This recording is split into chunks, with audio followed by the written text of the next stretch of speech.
Ce soir, on commence par un peu d'action avec une séance de free fight et même pas mal. Bonsoir à tous, je suis ravie de vous retrouver pour une autre folle nuit. Et ce soir, je commence en ayant un peu peur.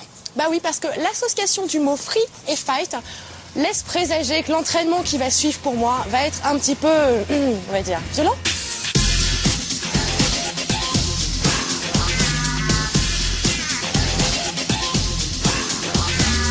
Salut Mathieu. Bonjour Maëva. Bon, je suis là pour mon cours de free fight ou ce qu'on appelle le suicide, je ne sais pas bien encore. On va essayer que ce soit un cours plutôt qu'un suicide. Tu vas venir avec moi, on va enfiler les mitaines pour l'entraînement. J'ai l'air d'une professionnelle, non? Ça se voit, hein. J'ai fait ça toute ma vie. C'est pas des gants complets. Alors c'est pas des gants complets, on appelle ça des mitaines en fait. C'est la caractéristique de notre discipline, du MMA, c'est qu'on doit pouvoir frapper mais aussi saisir. On va dans la cage? Ah ouais, d'accord. Mais d'ailleurs, pourquoi une cage? Il y a plusieurs raisons à ça, alors pas pour éviter qu'il s'enfuit. Regardez ça, c'est-à-dire que le truc il est en métal.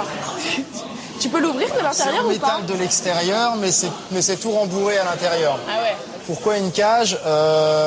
Pour plusieurs raisons. Il y a eu un aspect spectacle évidemment qui comptait en partie, mais l'aspect essentiel c'était un aspect sécuritaire pour les combattants. C'est MMA ou free fight, hein? Alors le vrai nom de la discipline c'est Mixed Martial Arts, donc arts martiaux mélangés. Oui.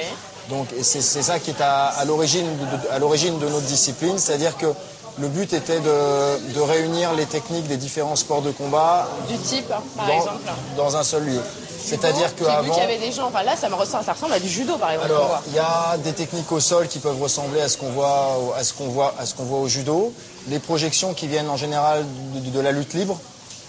Les techniques de percussion de la boxe, donc boxe anglaise pour les poings, boxe thaï pour les pieds, les genoux et les coudes.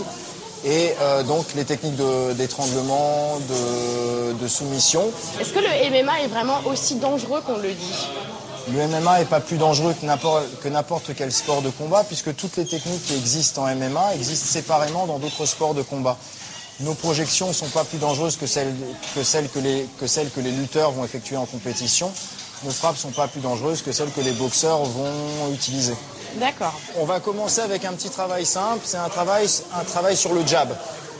Le quoi?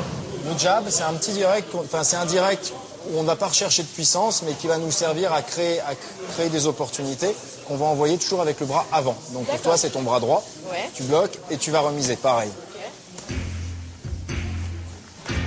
Voilà. On va essayer de ne pas le faire systématiquement, mais de se déplacer, de frapper quand l'autre ne s'y attend pas. D'accord. Très bien.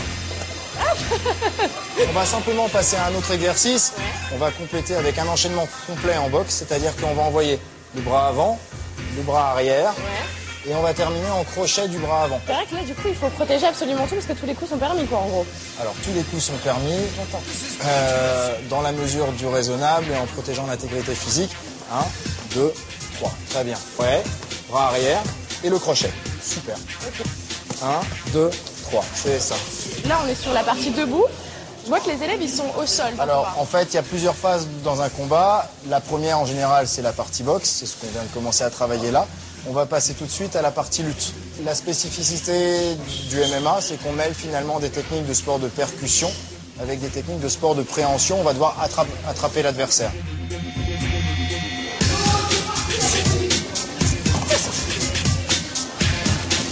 Super. Et que le but, c'est que tu restes sur moi pour que je puisse pas me relever. Une main sous la tête, une main sous moi. Voilà, ici, on a une très bonne immobilisation. Là, tu vois, je peux pas te renverser et pas bouger. Très bien, et tu viens de placer en croix pour m'empêcher de me relever. Le but, c'est que tu restes face à moi et les jambes éloignées des miennes. Voilà. Tu fais un câlin.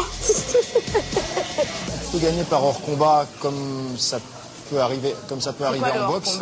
C'est ce qu'en boxe on appelle le KO. Il n'y a que ça pour gagner? Non, on peut gagner par soumission. C'est-à-dire que je vais par exemple prendre ton bras pour faire une clé avec, ou t'attraper au cou pour te faire un étranglement. Quand l'adversaire ne peut plus respirer, il frappe le tapis en signe d'abandon. Quand l'adversaire sent la douleur à son bras et qu'il ne peut plus résister, il frappe le tapis en signe d'abandon. On va se battre, on va faire un combat. J'ai bien appris qu'il fallait que je tape le tapis, si jamais ça allait pas.